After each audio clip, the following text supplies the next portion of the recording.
episode 17. Yes.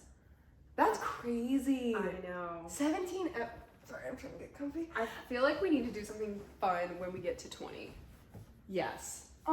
We could, I don't know what we're gonna do, but definitely something cute. Just something a little, like, special. Yeah.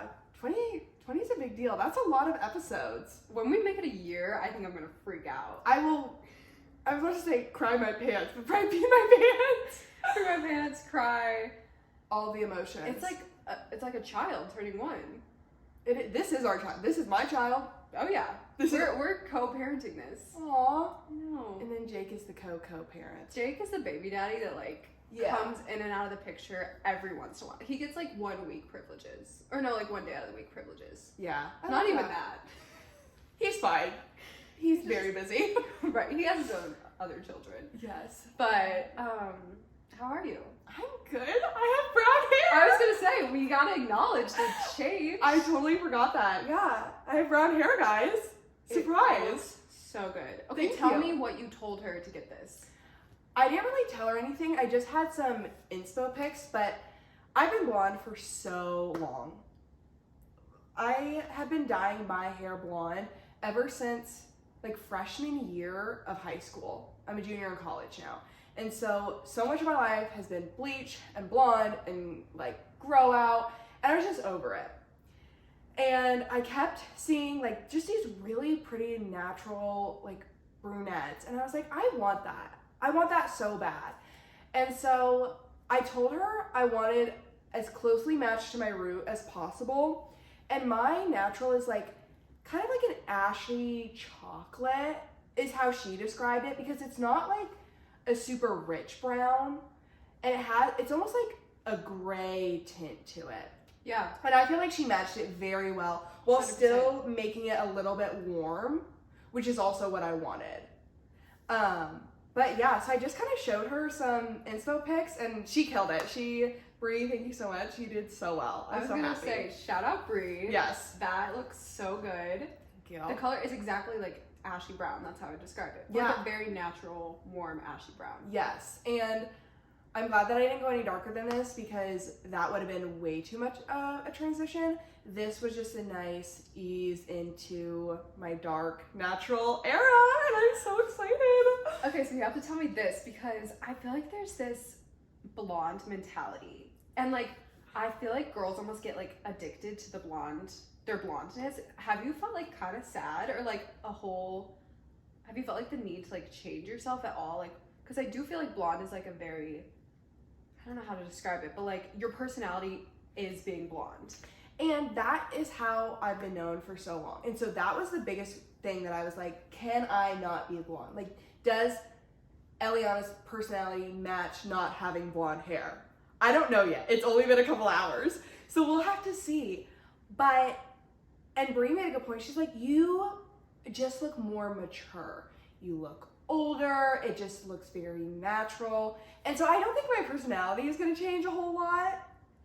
But I'm hoping I can still give off the fun blonde energy, but maybe look a little bit more serious, look a little bit more sophisticated, I have my stuff together with the brown. And I think the biggest thing for me is I'm not gonna have to be battling with my roots. Yes. Because my hair grows very fast, which I'm so thankful for, but I have to get my hair done so often. And I was like, I just can't do this anymore. So I don't know, we'll have to see if a personality switch is among us. I Oh my hope not. gosh. I hope not.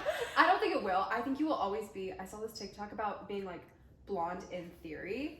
You will always be Ooh. blonde. Yeah. In theory. Yeah. I think I'll always be brunette in theory. Yes. No matter if I bleach my hair, I will just always be a brunette. I don't know. So I think, but I do agree you're gonna come off more put together, more mature. So I think you kind of get to do both, which is fun. This is an exciting era for me because I'm not put together at all. But I guess it goes down to what we talked about in the first episode, golden retriever, black cat.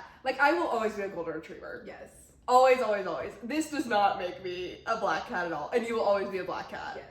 No matter how blonde your hair. Correct. So anyway, forever golden retriever, but natural hair is in. So happy 2024. It really is. I love that. I'm so excited. Thank you. And you get your hair done. Did she say Friday? Friday at 10. Yay. So stay tuned. I don't know what I'm gonna do yet. I don't know if I'm gonna like go darker, Mhm. get the blonde out, or if I'm gonna go more blonde. We'll see. I just need something at this point, like Yeah. something. But I'm excited. Yay, that's gonna be so fun. I know. Okay, so first topic of discussion. Underrated compliments. Yes, I was about to totally skip I know. it. Let's do underrated compliments. I'll go first. Not that people say this to me, but I love saying it to people. And let me know if I've already said this. Okay. I might have. Because, I'm still blonde at heart. So Right. I'm allowed to forget things. But I love telling people that they have good style or that I like their style. Okay, I think you did kind of hit on this. I think I had it as a lick. You did have it a lick. Okay, so it's a compliment now. Yes. So now I'm saying, like, I enjoy giving that as a compliment. And I don't have good style. So no one's saying that to me. I just don't. Like, I don't have, like, a style. I But- don't. It's okay. I think your style is the fact that you're not like overcommitted to one look, Yeah. which I think it works. Yeah.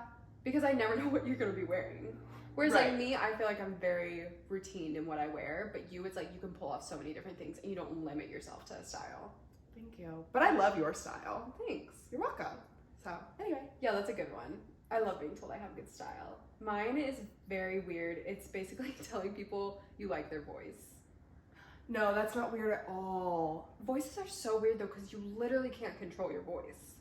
Yeah, but a voice can make or break.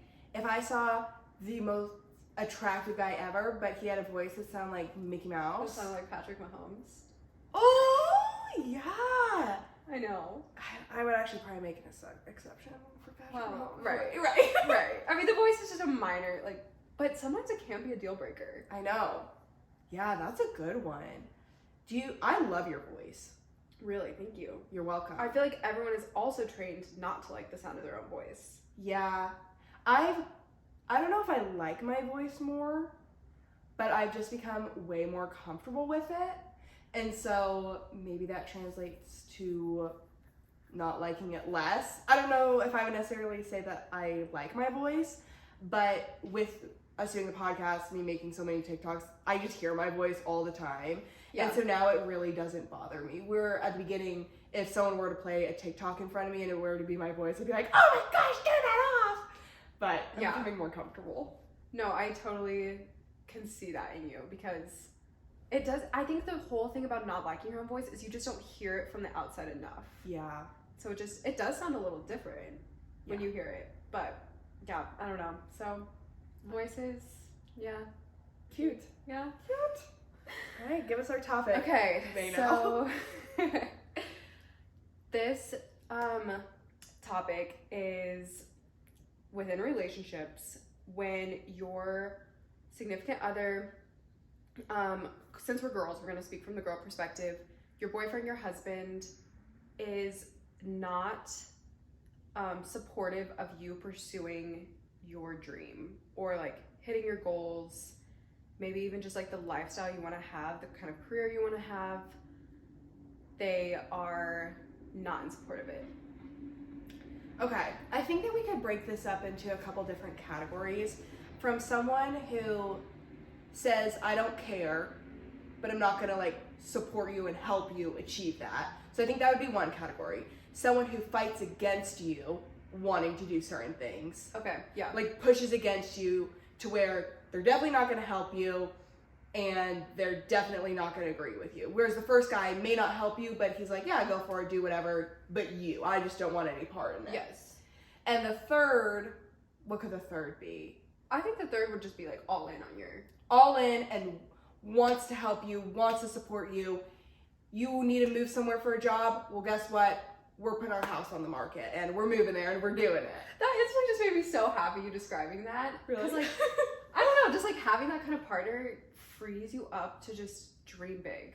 Yeah. I'll say first of all. But let's go back to partner number one, because I think that would be this situation. No, sorry, partner number two. The partner that's like actively deterring you from your dreams. I hate to say it, but I don't think that's your partner. Okay, but I have a caveat here. Okay. What if it's something you get married, like fully say, so you're married, he's your husband. You fully agree that like this is the kind of life we're gonna live, these are the kind of careers we're gonna work, and all of a sudden, like a couple years in, you're not happy with it. You feel like you're settling in your career. You have maybe like someone consider a pipe dream that you want to follow, like you really believe in yourself, but not a lot of other people do. Maybe like a podcast?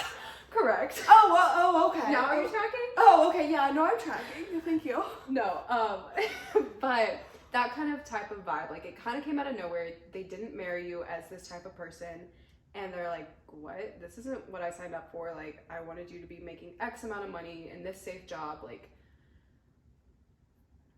and they're not in support of it, and they don't want you to pursue it. What do you do in that situation? Because that is hard. That is so hard, and I really hope I'm never in that situation, but it is such a common situation, I feel like. Especially with I feel like changing your job is very much a Gen Z, millennial type thing to do, whereas the generations before, you get 1 degree, you work that job for 30 years, you retire, you're a grandparent, and then you die. Yep. And now, our generation is like, maybe I want to do a podcast, and maybe I want to be a traveling nurse. But then maybe tomorrow I want to work in investment banking. Like, we are so limitless.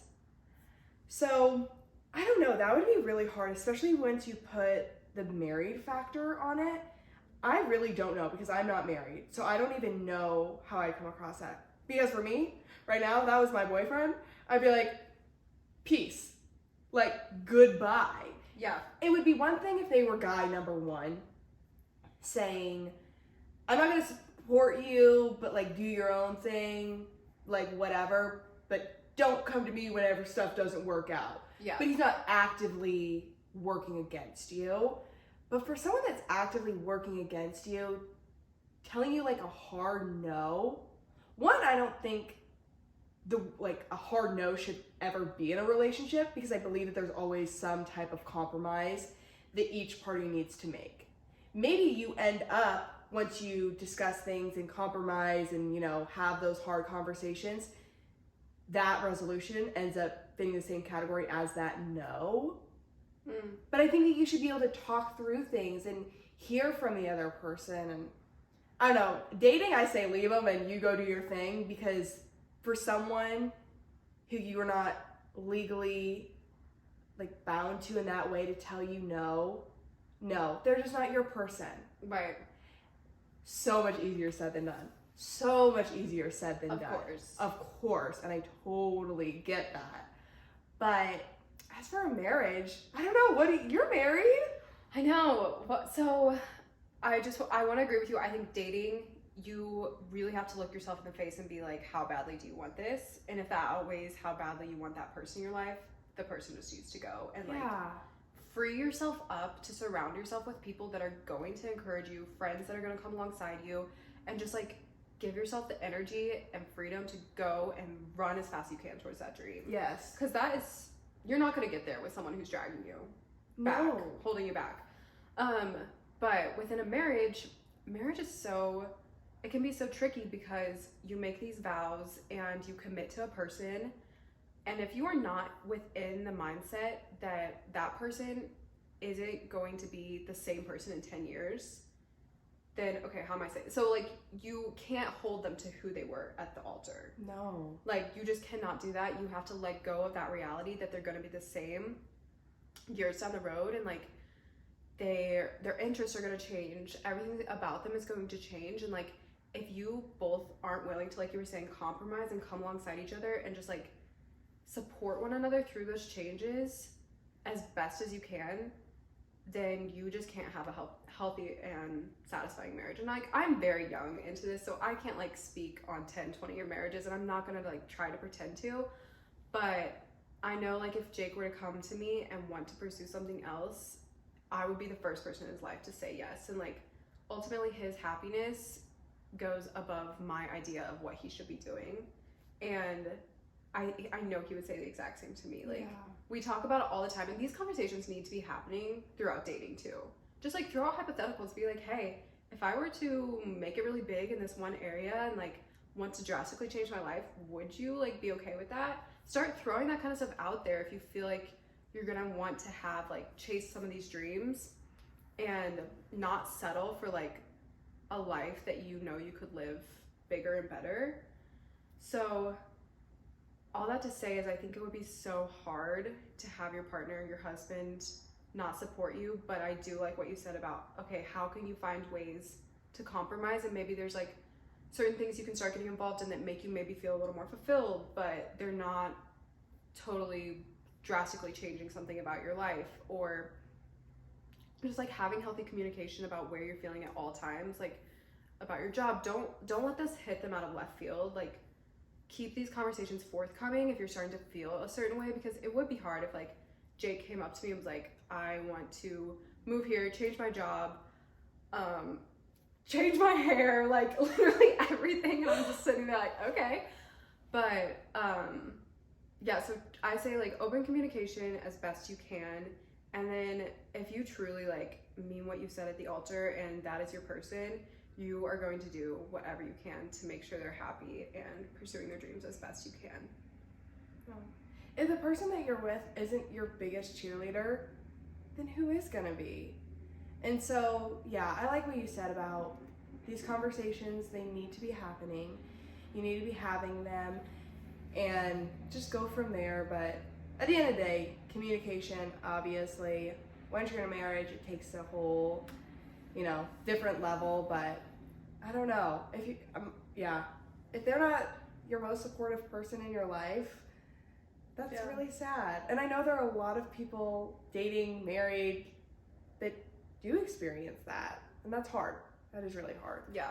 But just communicate, and you should feel supported by your significant other, though. I think that's just a really good takeaway from what we discussed. But I agree.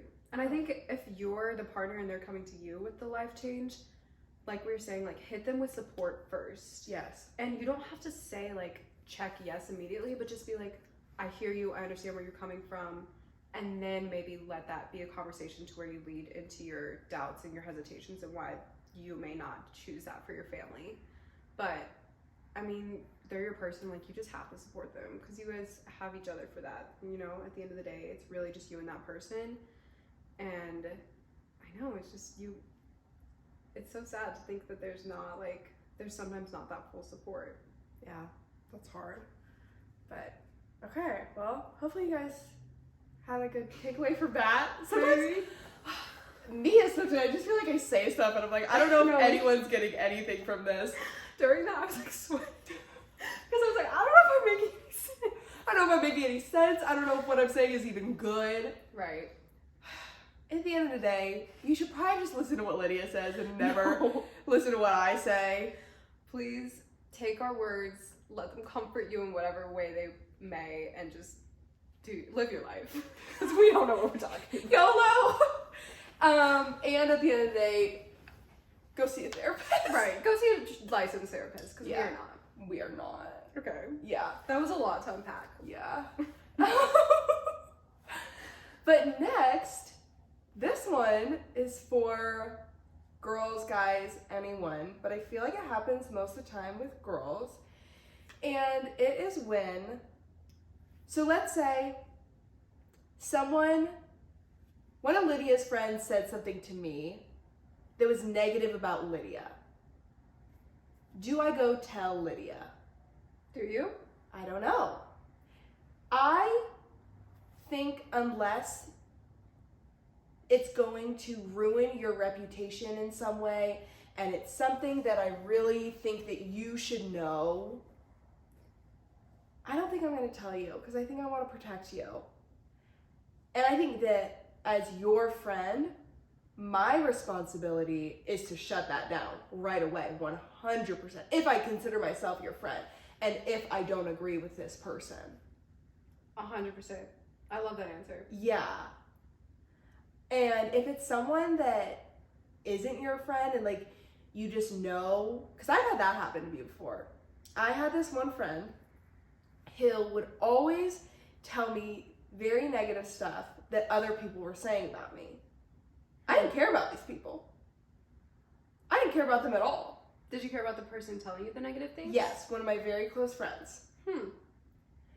I would walk away from all of those situations so sad and just feel so defeated. And when I asked her, I said, well, what did you say to them? Like, what was your opinion? Because it wasn't anything, I guess it could be true, it could not be true. It was just Ellie and her boyfriend, like, they're so annoying, like, blah, blah, blah. They do his posts all the time. That was like mainly what it was. And so that could be true. That's open for interpretation, right? Right. That it depends on the person consuming the content. They could unfollow me. They could block me. They did not. Correct. And so then one of my closest friends came to me and reported that to me. I didn't need to know that. Knowing that other people were saying mean stuff about me didn't benefit me at all. And so that hurt my feelings. And it wasn't once, it wasn't twice, it was multiple times. Yeah. And so when I asked this friend, I said, well, what did you say? She said, well, I didn't like really say anything. So I was like, okay, well, do you agree with this individual? She's like, well, like, no. I was like, okay, cool. And yeah, by that point, like I was very much tired of it. There were a couple other things like in that friendship that I was like, I need to set a boundary, I need to walk away, because the majority of the times that I leave hanging out with this person, this is where your gut comes in. I just felt sad. And I felt like someone sucked out my joy and my energy. And so I ended up reaching out to that friend and I was like, hey, I wish nothing but the best for you. I told her exactly what was bothering me so that she wasn't like, what is it, blah, blah, blah. And I was like, that bothers me. And the fact that you're not sticking up for me in any way, and the fact that you feel the need to come back and tell me useless information. Right. It was only to hurt me. There was nothing productive coming from those conversations. I was just like, that really hurt my feelings. It's happened on multiple occasions for multiple years. I'm going to take a step back from our friendship. No bad blood. I truly wish nothing but the best from you. I have so much love for you. But for me, I need to take a step back. And then she replied back, and then I was just over. How'd she reply back? Kind of like confused. Like, oh, that's not what I said. Like, that wasn't blah, blah, blah, blah. Did like very defensive. Yeah. Which was fine. Mm-hmm. And honestly, just answered more questions that I needed to know. Right. And so then after that, I'm trying to think if I responded to that. But she was basically like, I respect you setting this boundary for yourself. Okay. And I was like, okay. And so that was it. And we haven't talked since. Okay. Yeah. Wow. A very close friend. Wow. That's hard. Very hard. To make that decision and being the person that I am, like a very much people pleaser, love people, want everyone to like me, setting that boundary was one of the hardest things that I've ever done in the friendship setting, because it was so mature too. It wasn't like I just stopped hanging out with her or just didn't say anything. Like I had to tell her, because I knew that was the right thing to do, and it bothered me enough, and I loved her enough to tell her what was wrong, because I still like care about her deeply. If she were to text me and need something, or probably even just if she wanted to hang out, like I would. But yeah, so that was, I guess, did that answer the question? Yeah, no, okay. I think so. I think, first of all, that kind of behavior gives tattletale to me. Like, it's like that kid that just has to like inform the teacher of like something someone else is doing or saying. And oh, I was just gonna, sorry, I didn't mean to interrupt you, but I was gonna say, when there's it doesn't benefit that person in any way other than to hurt them. And I think like in a really twisted way, that person wants to see you hurt. Correct. Because maybe they're jealous of you, or they're lacking something themselves that maybe you had, like maybe your relationship they were jealous of, and like they needed to see that chopped off a little bit. Yeah. And but going back to what you said about the root of the question was, would you tell the person that they were, so basically what this friend did was what the question was like, but she did it in a way that was hurtful and was not bringing something to your attention for your benefit. Right. Okay. And so I think if you know the person needs to know that information, and you know if you're just saying it to start drama, you know if you're just saying it so that you were the one that knew that and have a very malicious intent, ulterior motive. Because I don't know. I can't even think of a situation when you would, but I know that there are situations when you should tell someone what's being said about them. Yeah, I'm trying to think of what my code of that would be, because I, like you, would just not want to hurt that person. I would rather just like not keep the negativity train going and just kind of let it end with me. Yes, ma'am. Maybe if it was one of your, I think if it was one of your friends, like, hey, I told her I didn't agree with her saying this, but you should know that one of your friends is saying this. And so then it's on you to further investigate that. And maybe you're like, yeah, I can kind of see that. Or maybe you're like, what? Yeah. Why would she ever say that? You know, so then that's really the only situation I think you would. I think so too. I think if you love someone enough and say they love that person so much that's talking bad about them, you don't want them to live in that lie of this person's like secretly hurting them behind their back. And that would be really hard to go up to them and be like, some people, this person that you're really close to, and I know you guys claim to have like a really strong friendship, like I'm just not seeing some of the most loving, friendliest tendencies out of this person towards you when you're not around. And so I do think that is in a way kind to let them know that they are holding like a false version of this person in their minds, because that hurts. And nobody wants to feel that.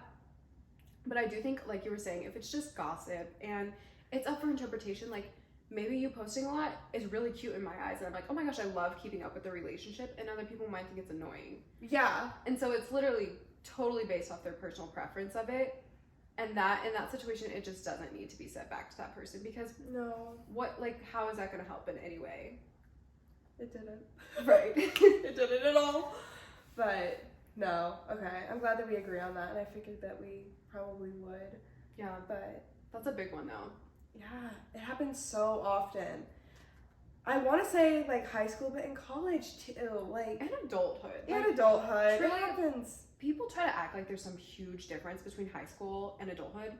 The older I get, the more I find people are still very much their high school version of themselves. Isn't that terrifying? Yeah. Yeah, that's terrifying. I know. But like, I'm talking like 40, 50-year-olds, 6-year-olds, like, are the exact same person they were in high school. Yeah. So I think it's just, if you're of the mindset that you really want to get serious about your friends, the people around you, like, you're just going to have to step out of that high school mentality. And it's going to be lonely and scary. And I'm sure it was so hard for you cutting off, for lack of better words, or just setting a boundary, which I want to go back to that because, which actually, no, I think that ties too much into our listener question, which we can go ahead and. Yeah, let's do it. Okay. So the listener question we had this week was, correct me if I'm getting this wrong, but basically some tips and tricks for how to go about setting boundaries with that friend.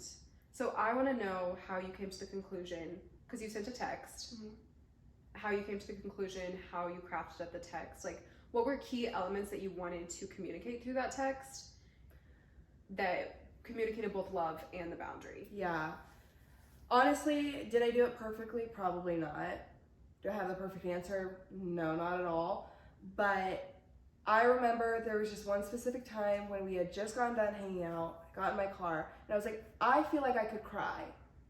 And I just got done hanging out with a friend. I've never felt like I could cry after hanging out with you. I hope not. That's so sad. It was awful. And I don't think I've ever felt like that ever before.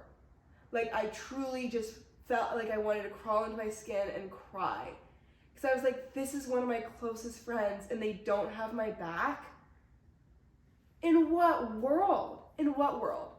And another issue was that this individual was telling me a lot of stuff about other people. Starting off with, I shouldn't be telling you this, but blah, blah, blah, blah, blah, blah, blah, blah. And I quite literally said, if you shouldn't be telling me, you don't have to. Right. I don't need to know any of this. Because if I were to go share that information, that would just be bad. It would just be bad. And so there were just elements of that, and then I felt like I couldn't trust her to tell anything, so I was just always very on guard with what I said. You shouldn't feel that way around friends. No.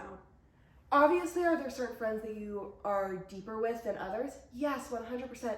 But if you feel like you can't even talk about the good times in your life, Yeah.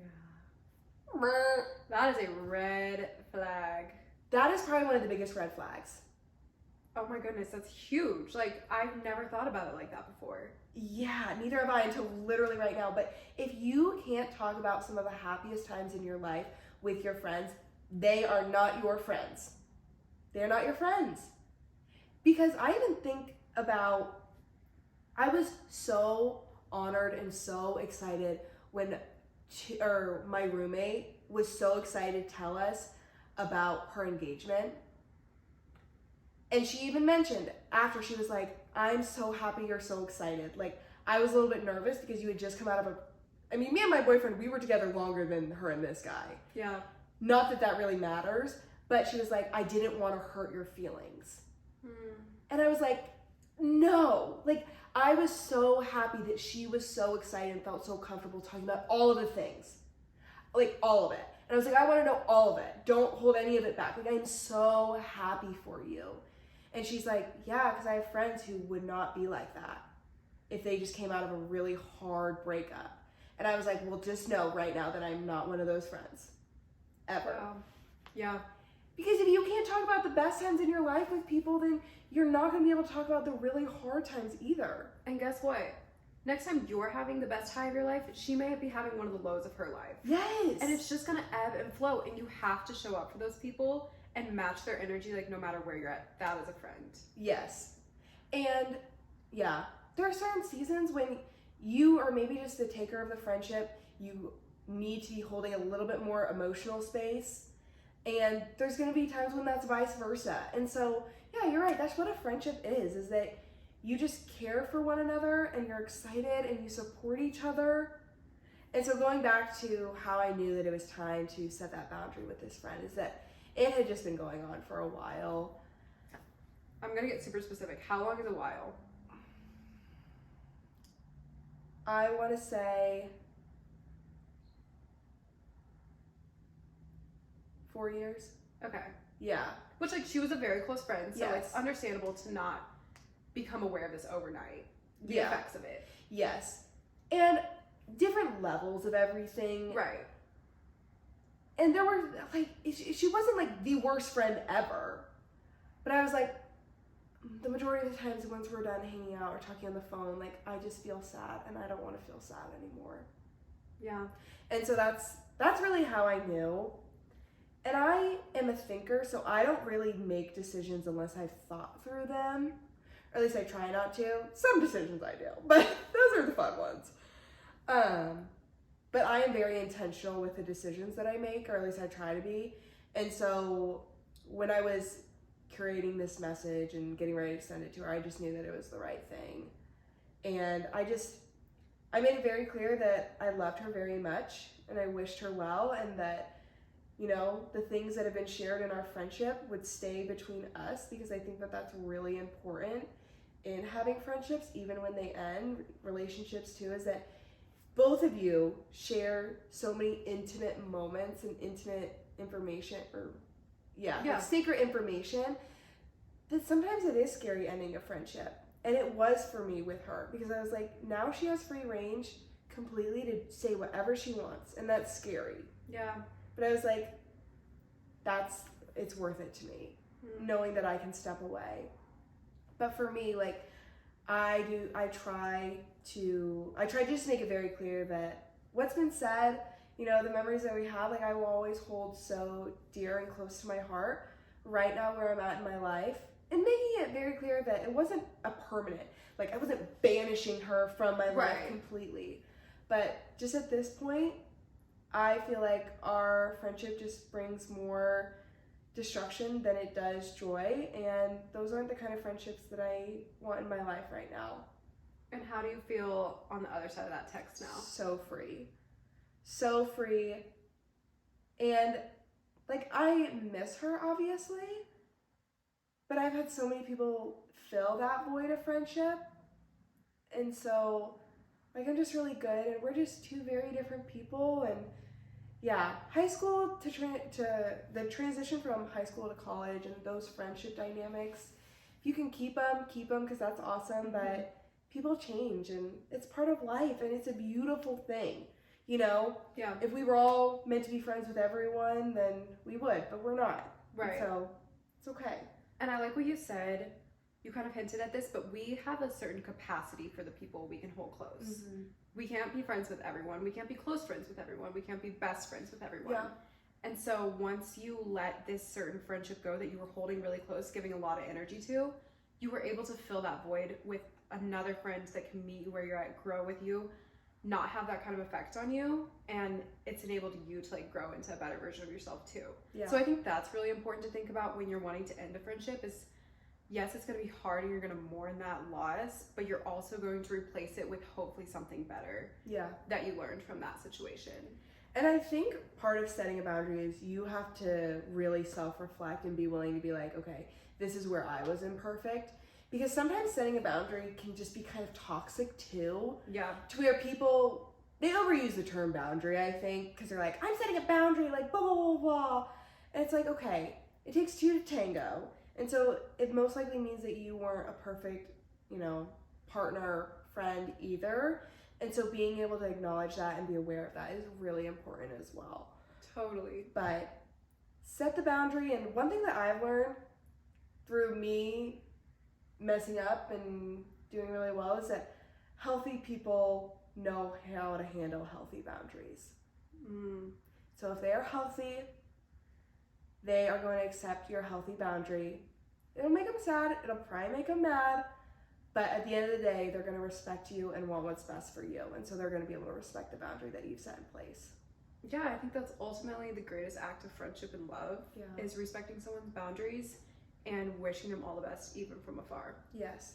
And yeah, I love seeing what this friend is doing. And some of my friends from high school that I'm not as close with, that I will always support them. And I love wishing them a happy birthday. And I love commenting on their posts every once in a while and seeing them do awesome things. So I feel genuinely no hatred towards this person at all. And I think if you set a boundary out of hatred, I know if you set a boundary out of hatred, it's not a healthy boundary. Right. And it just becomes, what's a word? Contempt and just like... Contempt and dismissive and just rude. Yeah. And so you have to make sure you're good, but you're gonna know. You're gonna know when it's time to set a boundary, and there's so much freedom in setting good, healthy boundaries for yourself and other people. So I think if you're thinking you need to set a boundary, it's time. Yeah, because the word boundary, like that, it is thrown around a lot, but I've never thought I needed to set a boundary with you. No. But But so many of my friends, I'm like, boundary, no. Yeah. But if you're having that thought specifically about someone and you can put your finger on what it is that they're doing, I think that's when it's like time to take those steps forward. And reach out to some other really good, healthy people as well. Yeah. And kind of just talk to them. I would suggest probably not another friend, but someone who loves you well and doesn't have any bad blood with this person. Right. Because a friend would be putting someone in the middle that doesn't need to be in the middle. But if you can talk through it with someone who loves you, who has respect for this person, who respects you, it'll just give you some good insight to maybe things that you're not seeing. Because I remember talking to someone about this and they were like, and you're still friends with him? And I was like, yeah. Yeah, I am. They're like, it's time. And I'm like, I think you're right. So Yeah. Communication, being honest, but I think it's always important to tell the person why you're setting the boundary in the most loving and respectful and as much as you can too. Yes. And going from there, because what's the word I'm looking for whenever you just like completely like stop talking, this like ghosting, like blocking. That's just not a mature like cutting off. Cutting off. Yeah. That is not a mature way to go about it. No. And it's not like when I look around and see people that are like, I'm just gonna cut her off. Like, I'm just like, chill. Canceling people. Oh, can we not cancel people anymore? Like, people are so much more than just so one immature. thing they say, one thing they do. Like, people are so multifaceted. Like, yes, I don't know. I think that kind of mentality it shows a lot more about that person than the person they're canceling. But, Yeah.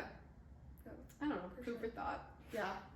But anyway, do we have anything else? No, I think we nailed it on the head. I think we unpacked a lot. We did in a short amount of time. Yeah, but it was good. We got right into it. Yeah. So we love you guys. Obviously, do all the things. If our Instagram, our TikTok are popping off, Just saying. go check them out. Think Standard Pod. Yeah, like, share, repost, All of it. All review, of the above. subscribe. We hit 200 followers on Instagram. Yes. Yeah, and 100 on TikTok. Yeah. Yeah, so we're getting there slowly but surely, and it's all because of you guys. Blah, blah, blah. But The listeners. yes, we love you guys so much. So much. We would love to hear back from you through listener questions or just whatever. We always love your guys' feedback. But anyway, have a great week, and the next time you guys see me, I will be 21. It'll be legal. But anyway, we love you guys so much. I'm Eliana. I'm Lydia. And we are the Pink Standard. Love you guys. Love you.